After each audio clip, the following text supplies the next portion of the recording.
Mayor Foster, thanks for sticking around for part two. Well, you are welcome. It is always a pleasure. Today's guest at exit 425. In the main corridor of exit 425. Local politicians to connect with families. What are some unique challenges? Thanks very much, Steve, for having me. Exit 425. It's where we live. You know what I think about the parcel of land next to Darlington Provincial Park, and the value of that land is open space next to the lake for its potential as an amazing municipal park, the likes of Sunnybrook in Toronto and Lakeview in Oshawa. Instead, we're looking at 18 hectares of an 86 hectare area as a park with some serious development next to the provincial park.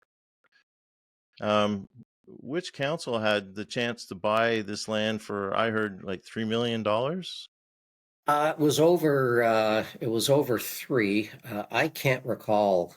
So I recall Willie Woo and I having a discussion at the time that the land was available, and we actually did look. I can't recall if I was a mayor or a councillor at the time, but it was the same issue. I mean, if you could go back and do things differently, the money simply did not exist. We did not have the cash in the bank. Today, had we done that, we'd probably be able to, to shave some of that off if there was going to be development down there, or for 3.5. I have no idea what the value is, but there are a number of instances where you wish you could go back. So had we had a tax increase at the time that people would have been upset about, we might have had that full piece of property, and others as well. So it's always that tension, right? Yeah. Oh, I get it. And so is there any concern that there will be like a Grimsby on the lake next to the provincial park? And Minister Piccini, when I talked to him, I think a year and a half ago, was not aware of this plan when he was actually the minister. And, I haven't been able to ever speak with Minister Khanjin, and neither the newly appointed, albeit temporary, Minister of Environment, Conservation and Parks, our MPP, Todd McCarthy, never spoke with him. Not for lack of trying, just as a point. Is his role going to be to, expedite any development down there, or is he looking at alternatives for the park or for preventing development? What's happening down there? I don't think that there is any desire, from the province to buy that property. The province wants to build houses. You know that, we've been in discussion with the property owners, and again, hopefully there'll be a firm offer, but it's almost a chicken and an egg situation that for us to develop the park, we need the development down there. Staff here, and as much as I share your passion for preserving that land, I'm not convinced that that's a bad spot for development and getting a park finally for people in Courtice, and more for people right across Clarington. We've got an amazing amount of waterfront and very little access to the waterfront. So the development will give us the funds that we need. The development may also help us get better access. So, we've got the 401 is this huge barrier to getting down there. And then as you've been down, we've got that little tiny hole in the wall that's ancient on that side as well. Some significant funds need to go in there so that people, even for what we have today, can get better access. So if any kind of limits, or I don't know what the terms would be, encumbrances or something fancy like that, that would keep development away from the park itself and create some sort of barrier. Are those barriers going to be removed by our new Minister of Environment, Parks and Conservation, or will Darlington be protected? I know you're a fan of Darlington Provincial Park. You've talked about it very fondly before. And, is that something that's in jeopardy at this point? I don't think so. So you'll recall a while back that Darlington was included in the Greenbelt. So technically, Darlington is Greenbelt. For any development down there would have to be pulled out, and I don't see that happening. I think there would be a massive uproar. I would hope so. And so that's you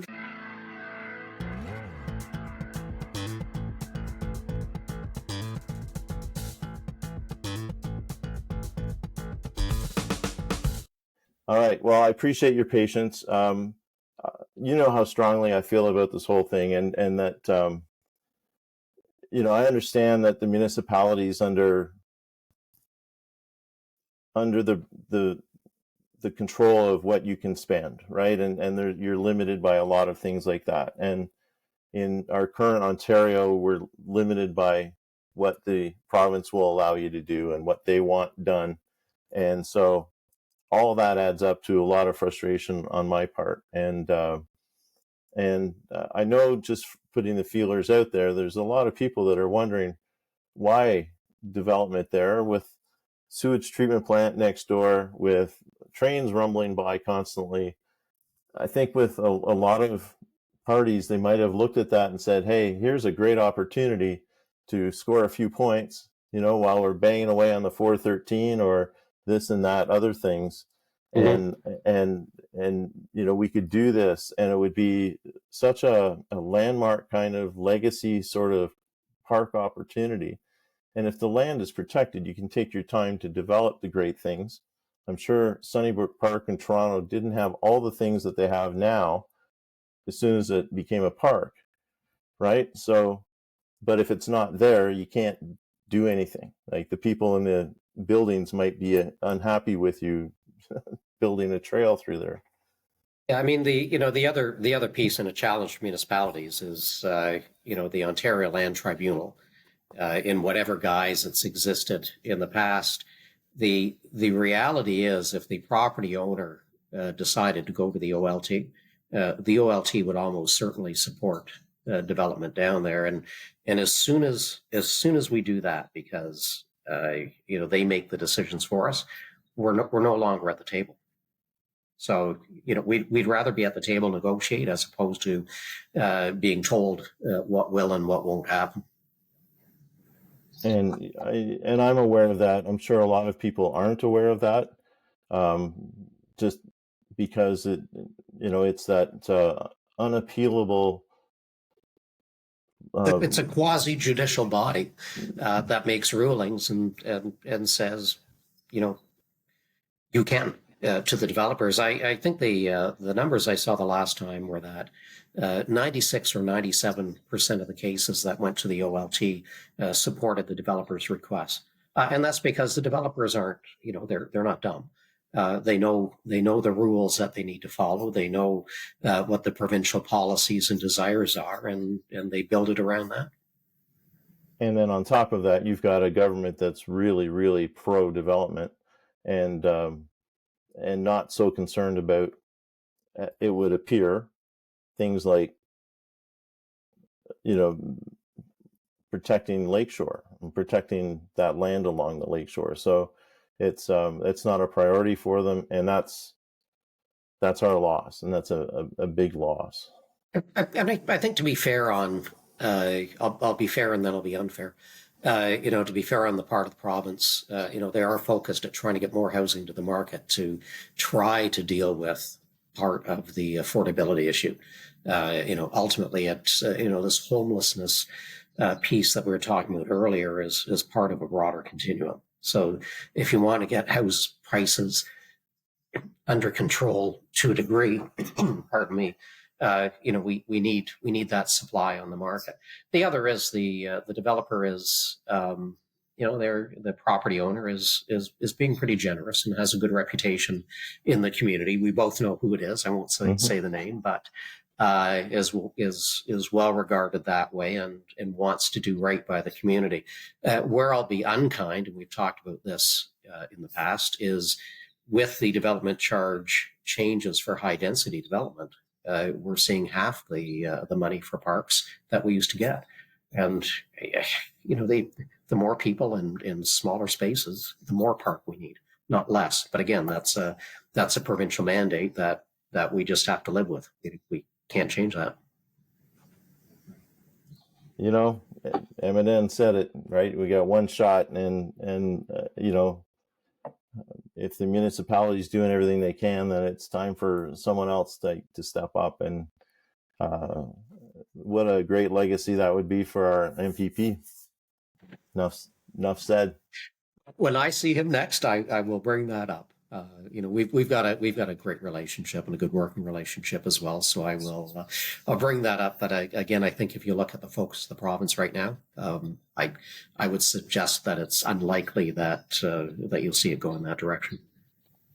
So the last thing I'll say is there's other places and we can put housing, and there's other ways that we could make up the numbers for those housing units. But in terms of non-renewable resources, lakefront and lakeshore is high among that.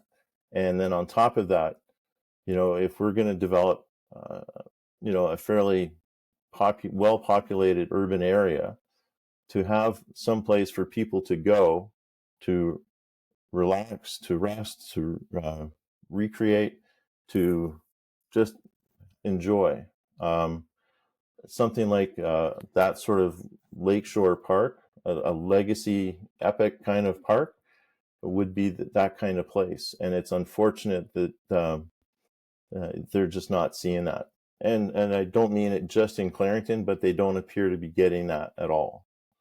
Right. So yeah, it's well, and again, this is where, you know, your watchers have the opportunity to, you know, on the park issue, you know, that I just noted, you know, half the park space with more density. It doesn't make any sense. So yes, if we want to provide the same level of service, not better, the same level of service that we've been enjoying in Clarington, guess where I need to find the money? Your property taxes. yeah. You know, and there are people that are, you know, desperately struggling. So it's, yeah, lots of frustrations. Having said that, you know, we, you know, with the Courtice, right now, nothing exists. We've got the little bit of land that we have in Courtice. It's going to be a very decent sized park, you know, good for Clarington, decent sized, waterfront park. So we will have something where today we've got, I'm going to say nothing. We've got, you know, there's a bit down there, but it's going to be far better than what we enjoy today. Well, the access is poor now. There's creepy people down there, and the Yes. more the better access we have for more people, the less likely we're going to see those creepy people down there. So I think you're yes. Right. So that's a huge improvement, but it's the, you know, what could have been, and it's unfortunate. That's the way I'm looking at it. And Yeah. I mean, I've raised that issue before, you know, and kudos to the government for, you know, the Uxbridge Urban Park. They're doing a great thing out by Ivy Lee, Gananoque, somewhere over there, and the Big Wind Provincial Park off 118. You know, that's terrific, but those are in non-development areas. There's no threat to development there, and what a tremendous legacy they've missed out on. So, anyways, that's enough for that for now. Are there major legal battles that the municipality is fighting with rule breakers, and who has the job of saying enough is enough in any particular situation where maybe things aren't going quite as well as they ought to be? Yeah, so I mean, at the end of the day, we will, you know, we council would be looking at that. We typically take the advice of staff, get briefings by staff. You know, we whether you call them major or not, you know, the society that we live in, we constantly have battles, mostly skirmishes, I guess. But you know, as an example, if someone's in a car accident, we immediately get sued. So there's a thing called joint and several liability, that if the municipality can be found guilty for 1%, maybe a stop sign wasn't reflective enough, we can be responsible for 100% of the cost. Unique to Ontario, again. Oh, wow. But that's not a Ford thing. That's been around for a long time, hasn't it? No, it's absolutely not a Ford thing. It's been around forever. The discussion dialogue, the rationale for things working that way is government's viewed as having deep pockets. So if you are badly injured and need money to survive or live, perhaps the other individual didn't have insurance, doesn't have deep pockets. It's to make sure that victims have access to the resources they need, but it causes problems on the other side. Yes, indeed. And something a lot of people aren't aware of in terms of bylaws and that sort of thing. Is there a lot of legal action that is taken that might go a little offside or go get expensive? Every now and again, I wouldn't suggest that is frequent.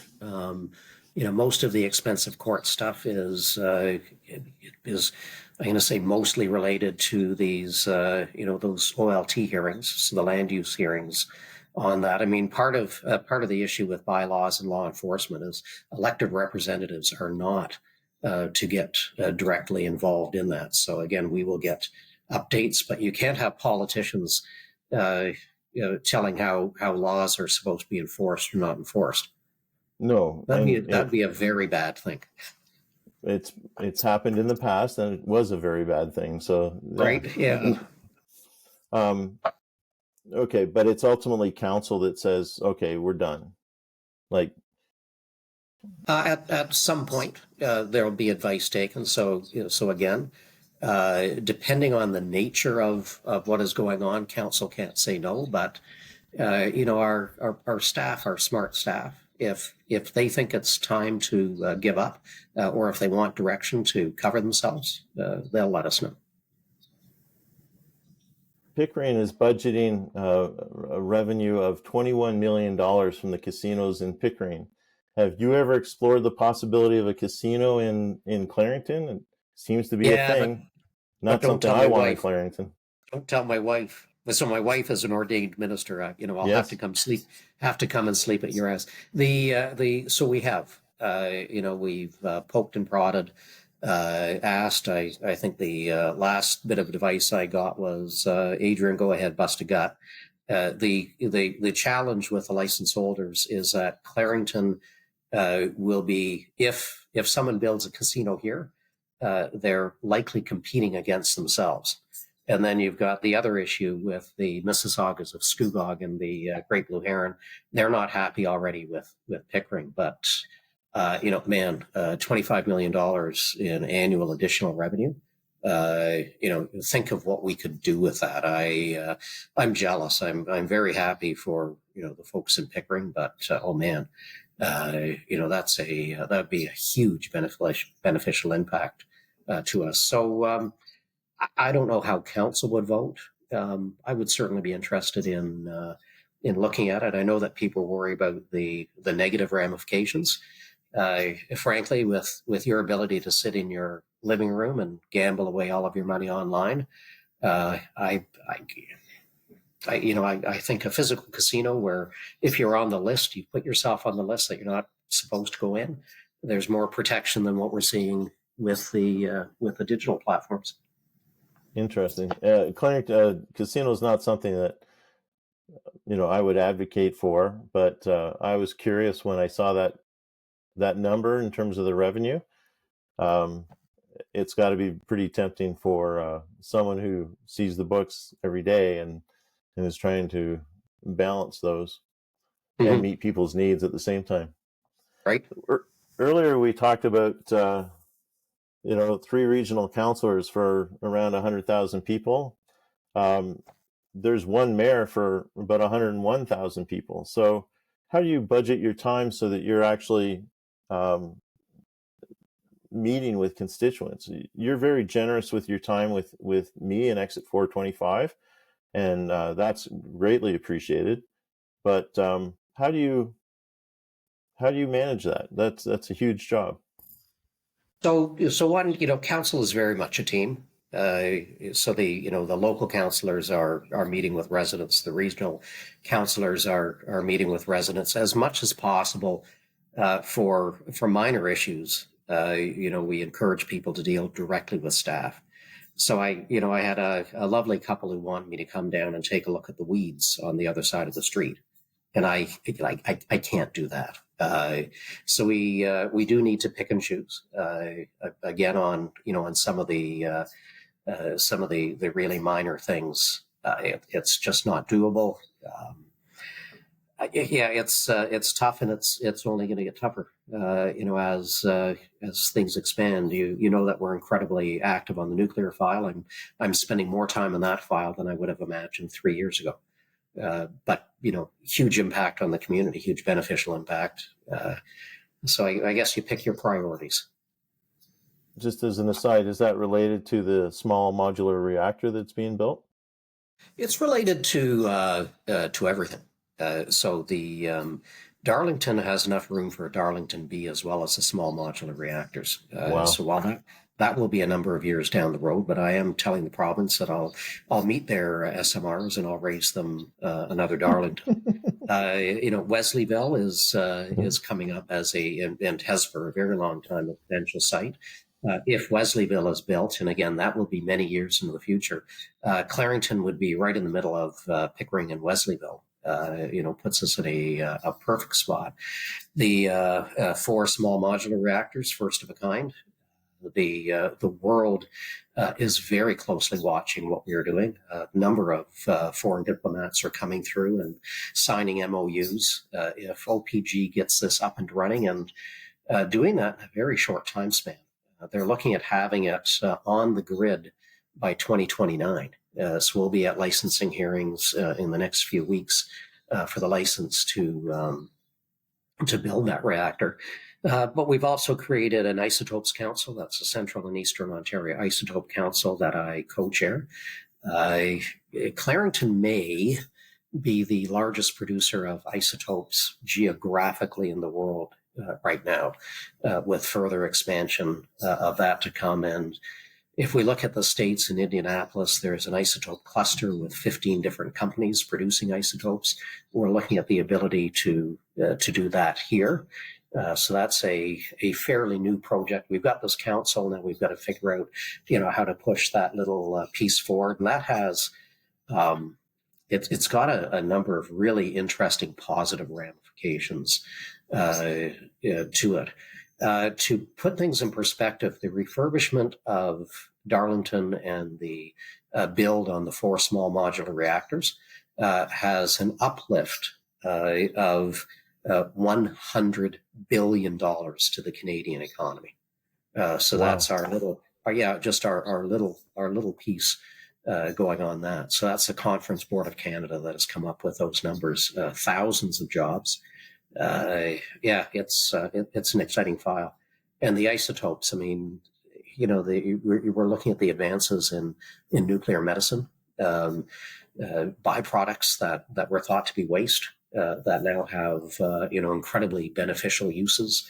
The most recent yttrium, all of that came from Russia. We're going to be producing that here. So instead of being dependent on the Russians providing the isotope, we'll be producing it and selling it right from our backyard. That's amazing. And it's exciting. I remember when they were, I think it was either Deep River or Chalk River in Ontario, where they did isotopes, and there was some concern about their ability to continue to produce them, and so the Fed shut down the reactor. And that's that decision still debatable today whether they should have done that or not. But around the world, countries that weren't producing isotopes started producing. So you don't necessarily need a reactor to produce isotopes. So depending on the nature of the isotope, there are a number of different ways of producing that. But I forgot, we've got a company that's looking at fusion engineering down there as well. So the isotopes, we're doing that. Great potential. Fusion, really, really interesting. If they can ever get fusion to work, that solves our energy needs. It's there, right? We are entering the last 2 years of the municipal term with a new vote on October 26th, 2026. What is Adrian Foster laser focused on completing before the next election? So a lot of the focus we talked about the nuclear is what's going to happen between 26 and 30. 26 and 30 is going to be interesting. So the hospital will be rebuilt and reopened. It is entirely possible that you'll be able to get on a GO train, between then 2030. Those small modular reactors are going to be up and running. So there's an awful lot of work that is going on now, looking forward to those ribbon cuttings in 2030. We're focused, of course, we were talking about the Courtice Waterfront, delivering that, the zoo lands, delivering the zoo lands. For better or worse, we need to make a decision on Camp 30. That's going to be a difficult decision to make, but we either need to move forward or put that to bed. We can't continue spinning our wheels on that. The South Courtice Rec facility should be open before 2026. Maybe not with a pool yet on that. Maybe with a pool. We'll see. Oh gosh. South We Courtice continue or to South Bowmanville? Sorry, did I say South Courtice? You did. You got me all excited. No, South Bowmanville. South Bowmanville rec facility. We've got to move forward with that. You heard about the fire training facility that is moving forward, as well as a new ops depot. And as much as people are not going to get excited with an operations depot, we so desperately need.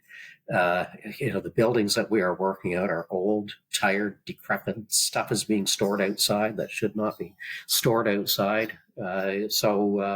Bunch of stuff in the next couple of years, and even more to look forward to. Some of these big projects have been decades in the making. Coming between 26 and 30. Wow, that's a lot of stuff happening in Clarington. Will you ever consider running for provincial or federal office? The new federal riding is going to be very Clarington friendly. Yeah, they say you should never say never. You know what I'm going to tell you? Never. I cannot.